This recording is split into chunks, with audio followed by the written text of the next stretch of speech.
Hello everyone. Today we talk about how to fix the app of Voloco. We will go to settings. Then we click on apps.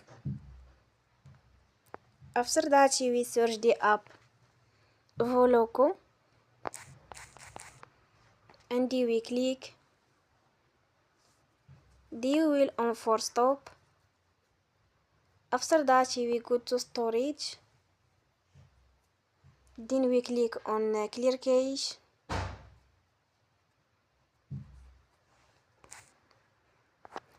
You will go to Play Store and you will update your app.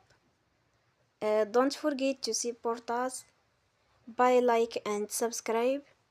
See you next time and thank you for watching.